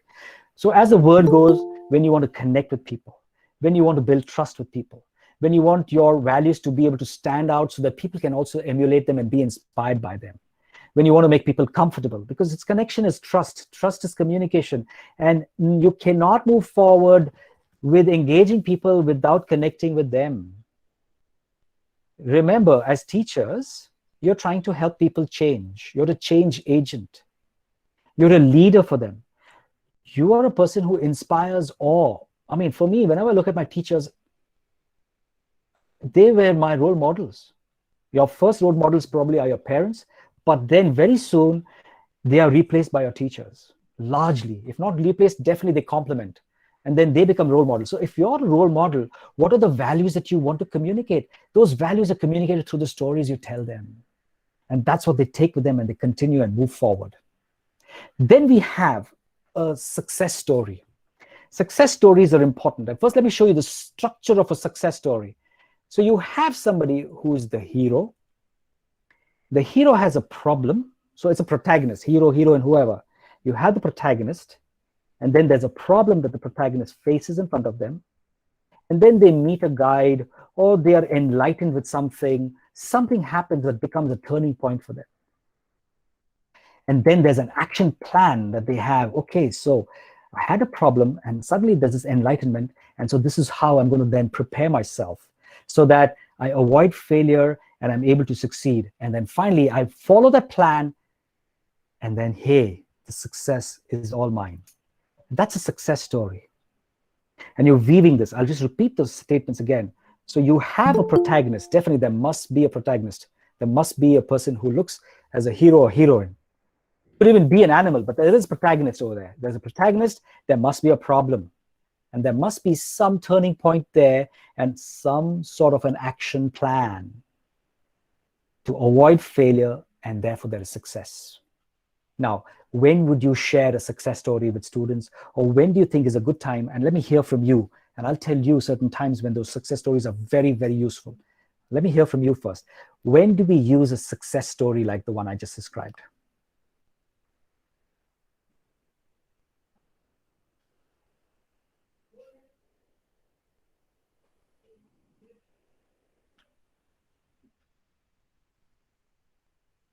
I'm sure all of us have success stories. We've all had obstacles, and we've come across beating those obstacles. Okay, one is inspire people. Great. To build confidence. Inspire, to build confidence. Anything else? To make them think positive. Morality, when someone is going through a problem. Yes. Yes. It aids in training. It helps people move on when someone is going through some problems. Okay, fantastic. Right, very nice. This is beautiful. When people are stuck, when people are not able to move forward, when people feel a little disappointed, when people do not believe in themselves, your motivation comes through success stories. When they hear a success story and they hear how people also had problems, and they can connect with those problems, because I'm also having a problem. They were not able to see the end of the tunnel. It was like the end of the world for them. But then how something that was enlightening for them helped them to actually come back, to get into shape, and to move into success. And believe me, our students go through a lot of these emotions. Many a time they feel stuck. They feel I can't move forward. These exams are so difficult for us. I'm going to actually be the person who my parents have such ambitions and aspirations, and they can go through a huge amount of stress and anxiety. Those stories of yours will help them feel that, okay, don't worry, it's fine, it's fair enough. Everybody has gone through the same situations that you are going through, so it's perfectly fine. So when you share those inspiring stories, that's really a success story, not an inspiring story. It's different from an inspiring story. When you share these success stories showing how people went through success, wow, they're able to make it. All right, so well said. Let me share you a story of young Jillian. All right, story time. Young Jillian was 8 years old, and in her class, she was struggling to focus, to pay attention. Even in terms of the way she would write, it was very not legible to the teacher. She would find it very difficult to focus, and her exams would be very poor. Her assignments, she would find it difficult to submit them on time. Any homework, she would come back and she would say, well, I forgot, I was not able to do it, I did a little bit. And so when that was happening with Jillian, the school reported to her parents that Jillian does not seem to be able to cope with anybody else. And so maybe she wants to have another school, a school where you have special children. She doesn't want to be in the school because she cannot cope. Parents were a little bit, disappointed to listen to that. It was in the 1930s. And they say, fine, now what do we do? They take the child of theirs, and the mother says, let me go and see a psychologist. So here she's in the psychologist's room, and Jillian just walks in. There's a nice leather chair. She quickly goes and dumps herself on that chair. She's sitting over there, the 8-year-old, and the mother is talking to the psychologist and describing all the problems that Jillian is facing in school. And whilst the psychologist is listening to the mother, he has his eye looking very rapt at Jillian. And after about 15 to 20 minutes, he just tells Jillian, I just want to be with your mother outside, have a chat with her. We'll be back soon. He goes outside, goes to the corridor. He keeps his radio on, which was actually playing some nice songs. He continues to keep the radio on in his room. He walks outside with his mother, and he says, wait here. And there's a very nice window, which was inconspicuous to her. Of course, she could not see outside the window. But here is the mother of Jillian with the psychologist just watching. Radio's playing. Jillian stands up from her chair, and very gracefully she starts moving all around the room with the most beautiful steps in a dance position. The psychologist looks at Jillian's mother and says, there is no problem with Jillian. She is a dancer, period. Jillian is then put in dance school. She excels. She becomes one of the best in dance. She does extremely well with the other people there all dancing. She's awesome. She's awesome. She then gets admitted to London's Royal Ballet School. She does her lessons. And 30 years after that, she choreographs Cats and Phantom of the Opera, which are the two greatest musicals ever in the world. And that, my ladies and gentlemen, is Jillian Lin, a simple girl who the school thought was not good enough. But when she was really understood by her people, and when she could just follow her passion, nothing else, she found her passion, she followed her passion, and then everything else becomes history. Now, here's a story that has an inspiration, right? It's an inspiration of how it's important it is for us to find and follow our passion.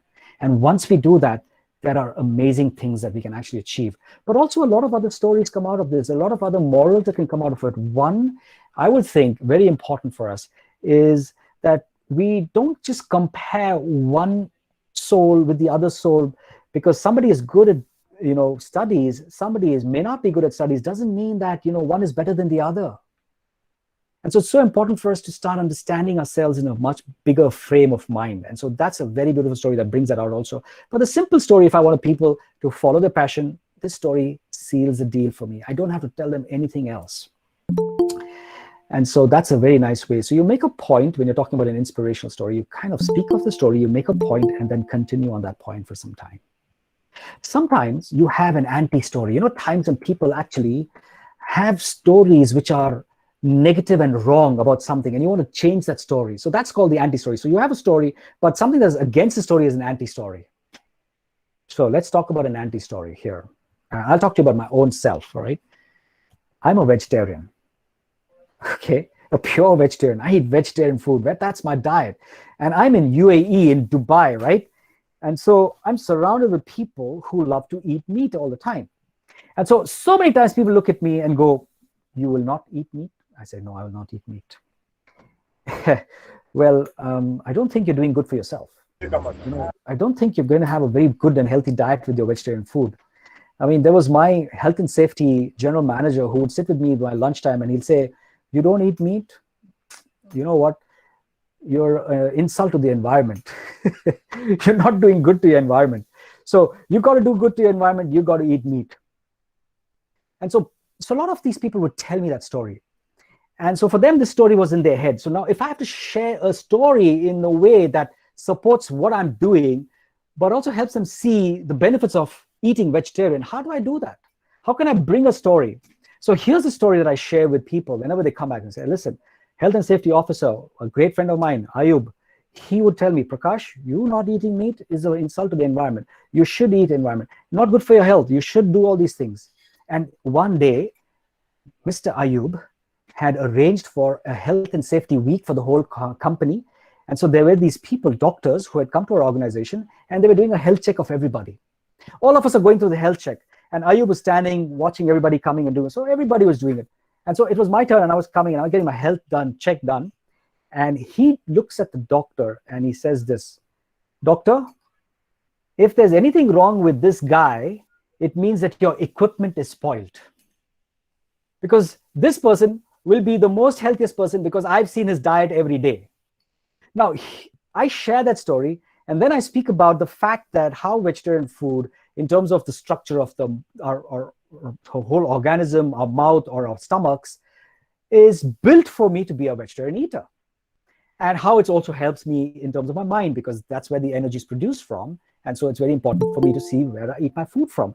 Now, when I share this story, then my facts will be relevant to people who believe that, you're not a good, healthy person because you don't have a vegetarian diet. So there is an anti-story that people will not buy a story because there is already another anti-story running inside their heads. So I start from there with the Ayub story, which is acknowledging what they have said to me, that if I'm not a vegetarian eater, then I'm terrible.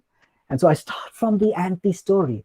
Then I come to the other story about me in the clinic where he said, this guy must be blah, blah, blah. And then I go and substantiate why this particular thing is good of mine. So that story sometimes is a very good story for influencing people. If you want to influence people, you start from where they are, and then you take them to the other side and give them a story and share facts and figures and make a point. That's how you build your case.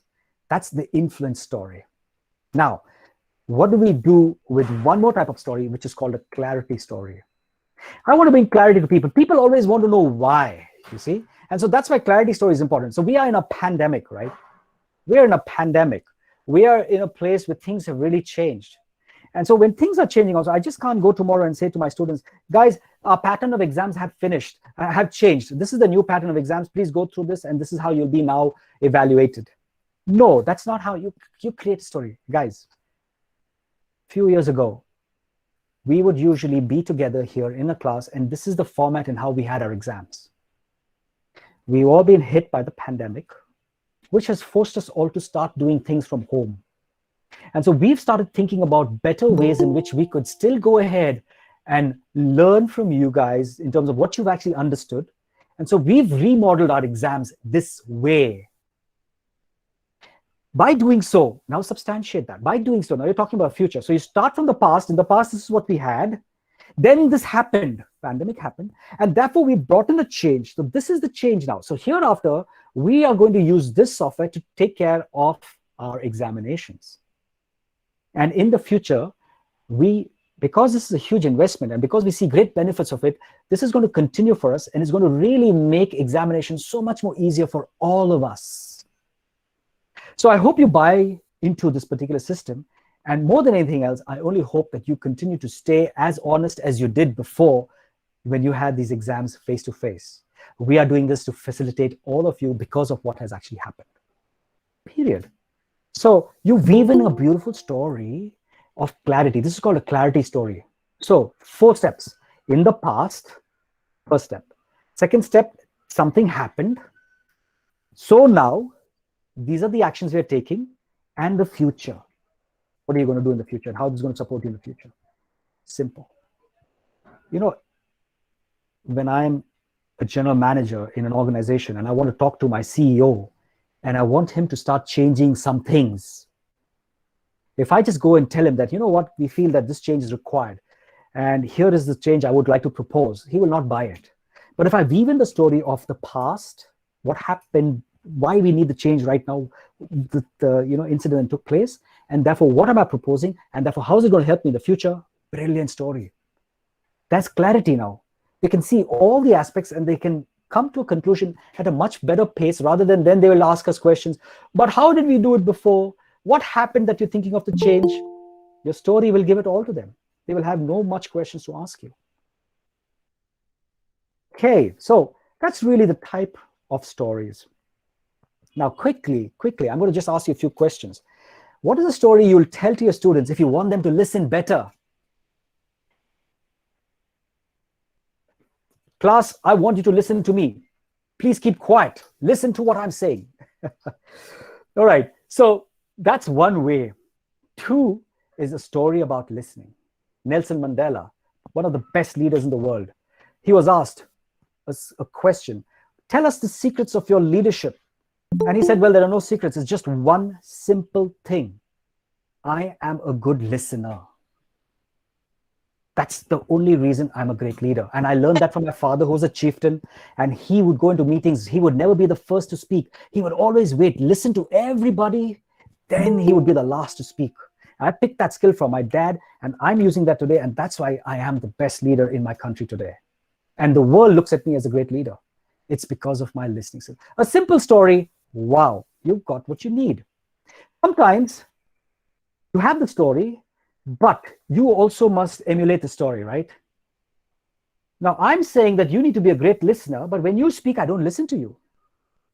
One of the things I do in my training programs, and I remember doing this in Saudi Arabia very clearly. So I was in Saudi Arabia, and I have 30 students. They are executives, work executives, 30 work executives who come for a session on stress management.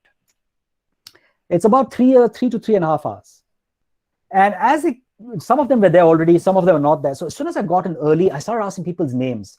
They gave me their names one at a time, and I get, and luckily for me, people are coming in one at a time. So I had an opportunity to listen to everybody's names.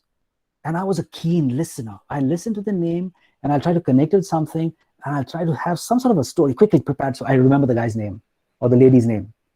And here, remember, there are women who are with the dish dash, right? They're completely covered. And so imagine, I'm now supposed to look at that person, they tell me their name, and then from the size and the shape, I'm supposed to remember them. And so that was quite challenging, but I did that. And through the session, I would call names. I'll say, okay, you so-and-so, get into this team. You so-and-so, give me the answer for this. You so-and-so. By the end, they were shocked. You won't believe the way they listened to the entire session because I would call their names. They were shocked. And so by the end, they came up to me saying, wow, what a memory. And I don't have a good memory, believe me. My mother always says I'm an absent-minded professor. All right. I've had times when I've locked my house, left the key in the lock, and I've gone marketing and come back. Fortunately, the key has still been there and no thief has gone in. Okay, so she says I am an absent-minded professor. But here's a session where people were listening to me because I just listened. And that was the magic that was created. So you can bring a story, or you could also emulate what you want from them. So be a great listener if you want them to be a great listener. How do you want them to focus on studies? Can you think of a story where you want them to focus on studies? I have a story, and I would love to share a personal story. So I remember in standard 6, 7, 8, 9, I was quite a poor student. But in standard 10, I realized that I must do something for myself, and it was my board exams. So I became a very, very focused student. I did well. I got my first class, but no distinctions. I continued the same focus. 12th standard, I got a distinction. I continued the same focus in my BCom. Finally, I was a topper in my college, and I was a 4th rank university holder, about 30 odd colleges in Mysore, and I got the 4th rank. Why did that happen? I just realized the importance of focusing on my studies. Because of focusing on my study, did I lose doing things that I love to do? No, I was a great debater. I was a fantastic hockey player. I was the president of the Rotaract Club in my college. So I did everything possible. But I just learned that it's important for me to focus in my studies as well. And so if I give them the story of this, there's an amazing way where they can actually learn more. Importance of co-curricular activities. How do I help them know that don't just put all your head in, don't become a bookworm. We want you to also be a smart person. I love to share with them the story of 2 children on a train. They are kids, they're not educated. They are on this train, and they realize that all their customers will buy from them only if it's cheap. We love to buy things which are on a discount. So they want to buy things that are cheap. So what they do is they have a small idea. Okay, So the first guy is going with a basket and they're selling oranges, okay, in the train, they're selling oranges. The guy goes, 5 oranges, 5 rupees, 5 oranges, 5 rupees. He walks across the train with 5 oranges, 5 rupees. Then after a few minutes, there's another person who walks into the same train saying, 5 oranges, 4 rupees, 5 oranges, 4 rupees. Everybody wants to buy the oranges now. Why? Because it's 4 rupees. It's cheaper. Let's buy these oranges. So nobody buys from the first guy. They're all buying from the second guy. The train goes off. Both these guys sit down together and they collect how much cash is there. They distribute, divided by 2, and they're happy guys. Simple. So that story tells you that you got to learn to be smart as much as you want to just be intelligent, right? So that's one thing. Importance of co-curricular activities. How do you help students inculcate values and virtues of honesty, of resolving conflicts? How do you help them to be more humorous and light? You bring in humor, you share things about your life, right? So how I had a tiff with my wife, and I was in this huge argument with her, and my wife has come, in terms of how I am, she's probably half my size. So I tell my wife, you know what, if you say another word, I'll swallow you alive. Because she's quite petite, so I can do that. And guess what my wife says? My wife says, well, you know what, Prakash, if you swallow me alive, you will have more brains in your stomach than your head. And so, you know, we both laugh it out and we have a nice time together. And so we're trying to help people to be light. We want them to bring more humor. So if you have a conflict, don't just try to, you know, lose your humor. Be light in any situation.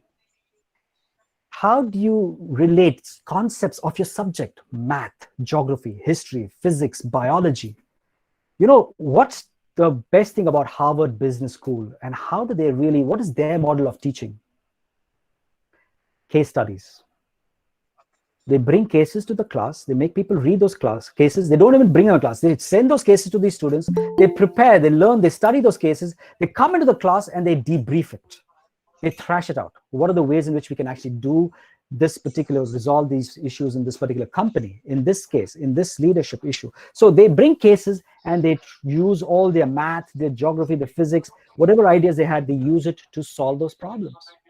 And so for us also, when we're teaching us to children, it's nice for us to think about case studies. All right, with that, I have only one word to say: happy storytelling to all of you. Thank you so much for your audience. If you have any questions, I'll be very happy to take them. Thank you, Mr. Prakash Juhani. Pleasure. Audience, Thank any you. questions?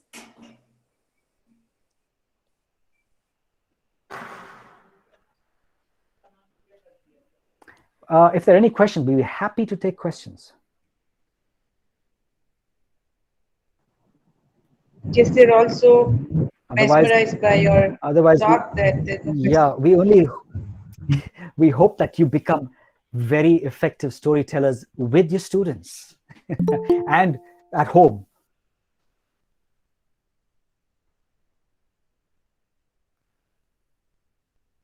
Any questions, anyone? Sorry.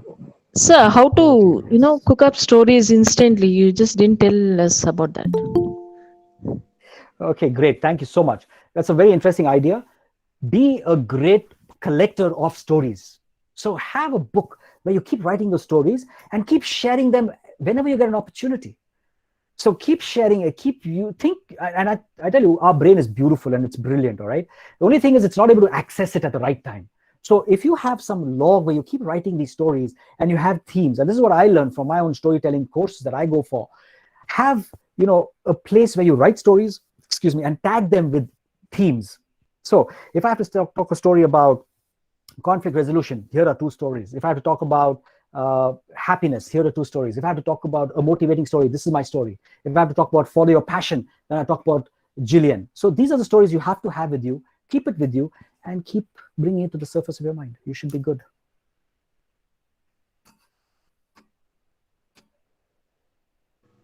Thank you.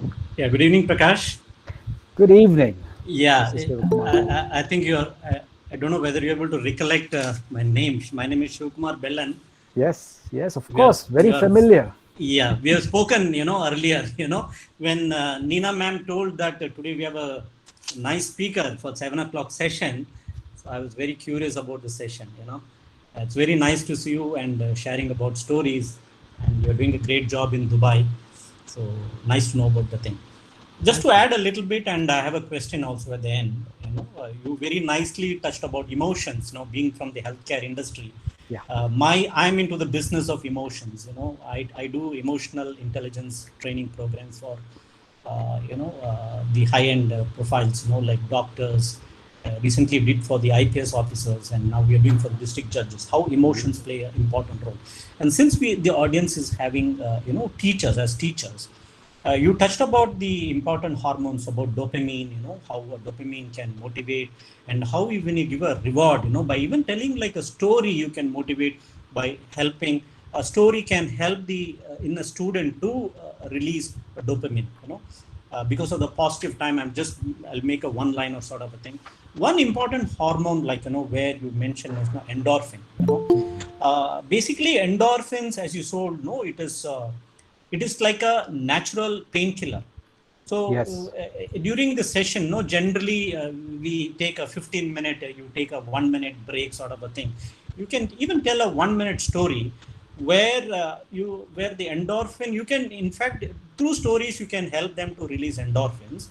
And these endorphins are released from the hypothalamus of your brain. And what it does is that it relaxes your muscles actually. And when it relaxes your muscle, basically it becomes like a natural painkiller. And at the same time, a teacher, generally what happens, so the most of the focus is either on the first bench or the last bench. Generally we think there is a perception the last bench would be laggards and the first bench are brilliant, but sometimes our assumptions might be wrong.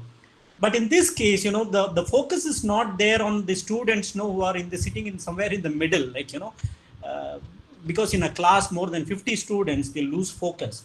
So this is where a teacher can take once again a 15-minute break. And generally, even I've noticed during my session, when you go and touch a person, I think now due to COVID, you're not supposed to touch, but otherwise, generally in class, the act of maybe a handshake or even just touching his shoulder, or giving a pat, what generally does is that this touch, it releases oxytocin. It has been proven by Harvard Medical School. A sense of touch, generally when your mentor comes and keeps his hand on your shoulder, you feel so confident. Till that time you'll have that fear, but when he keeps his hand on your shoulder, you have that thing. So what happens chemically in your body is that the hormone which you mentioned, the oxytocin, that is released. And when oxytocin is released, then generally it is called as a love hormone. And that is why when you have to have a compatibility between friends or family, I think, they use a sense of they hug each other or, whatever, like, the sense of touch. Likewise, teachers can use the sense of touch. It's not that you talk to them in only in distance, when you give a pat at their back, this can help in releasing this particular hormone, fantastic. I think serotonin also you touched about. Hello. Chef, can we Yeah. just shorten that a little bit? Yeah, I will do that. Yes. So this was quite interesting. That's what I wanted to touch upon the point through this, meditation and things, and even breathing techniques. You can help, to release these hormones. Coming to the story part, which you very brilliantly mentioned, the type of stories. When you share a success story, like, generally teachers must, in a day-to-day life, we see an average at least two movies in a week. How do we see movies and then we forget about that? How do we use them actually in your classroom setup? Where I think just with one point I want to complete, there is a very beautiful book written on called The 7 Basic Plots by Christopher Booker in 2004.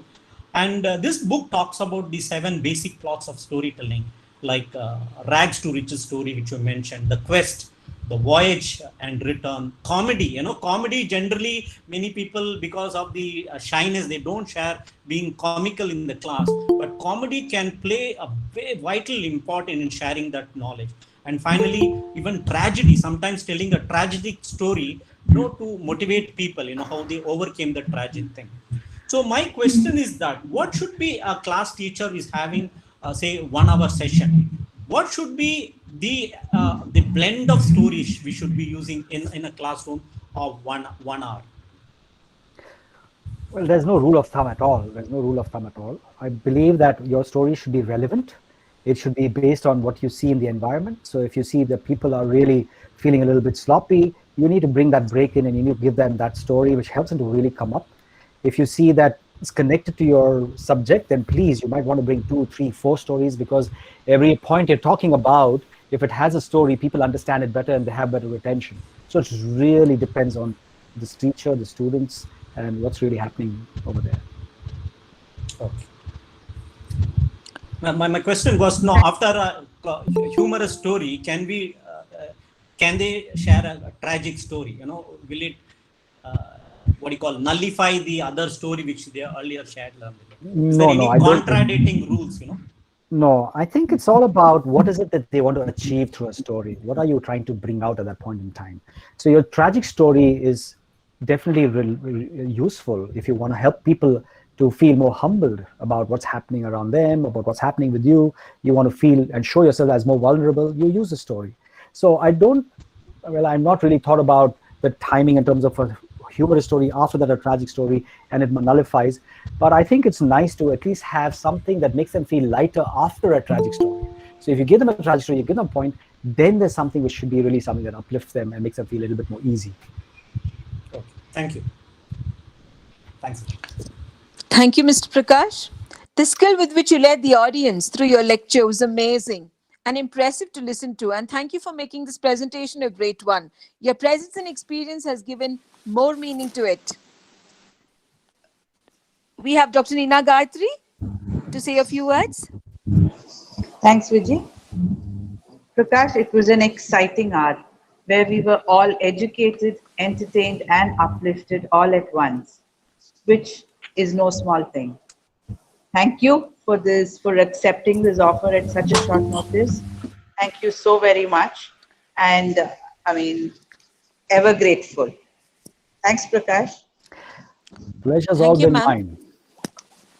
We are all here because of the vision of a man, Major Rajan, the founder and CEO of Ace Innovation Singapore, who wants to make the world a better place. Thank you, sir, for the initiative. Sir, may we have you to give the closing remarks? Thank you, Vijay. So good evening. I put a question in the chat box if you can answer it. I'm Dr. Maharajan. Okay. Do you want to speak it out? It's easier. Okay. Actually, my question is, in the faster pace of the world, people just want to know the facts. Do people have time to listen to the stories, especially in the present? The life is so fast nowadays. Fantastic. Thank you so much. Stories don't slow you down. Stories speeden you up. And so it's very important for us to change the way we look at storytelling. All right. So I might be slow because of all the facts you gave me. But when you start giving me a story behind those facts, I'm motivated, I'm driven, I'm ready to go and move forward.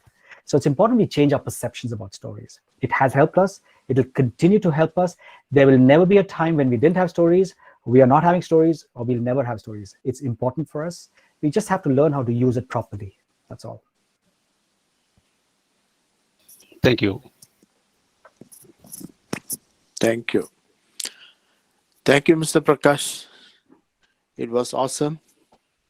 And we were glad that you came today. You know, I think we're so fortunate to have you, because it's a paradigm shift, you know. Past few sessions, or rather over a couple of months, we had different storytellers. They are literally speaking fairy tale storytellers. Some are practical, but they made it different. But today was entirely a different session, very direct to the teachers, and a lot of messages. And we talk about all the hormones and all, how it affects the touch effects and so on. But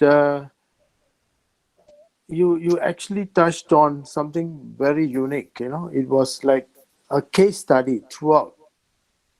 It was like you really conducted some serious workshop on storytelling.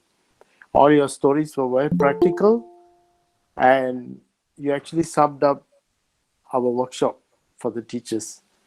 Thank you for coming in. It was a real pleasure having you. We'd like to hear more from you.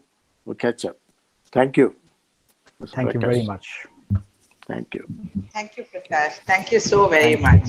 Thank you so much. Thank you, Prakash. Thank you, Mr. Prakash.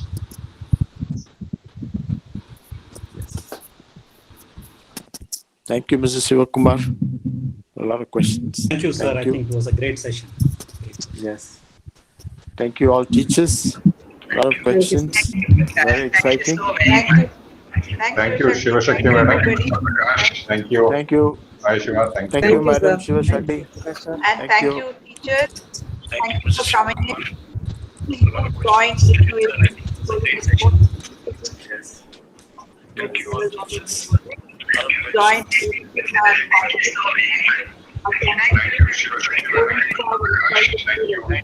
Thank you, Major sir. Thank you, Satish Kumar sir. Thank you, Thank you, Meena madam. Thank ma'am. you, Shiva Shakti madam. Thank you. Thank you, Vijay ma'am. Thank you, all the participants. Thank you. Thank you, all participants. And thank you, Team Thank you, everyone. Innovation, Thank you, for all teachers. the wonderful support. Another successful workshop. Thank you. Thank you, Thank you. Thank you, everyone. Thank you, Nina. Thank you. Shiv Shakti, awesome job. And Panchanathan sir also. Thank you, sir. Is there? Thank No, you're you. not listening. Okay, okay. Thank you, Panchanathan sir.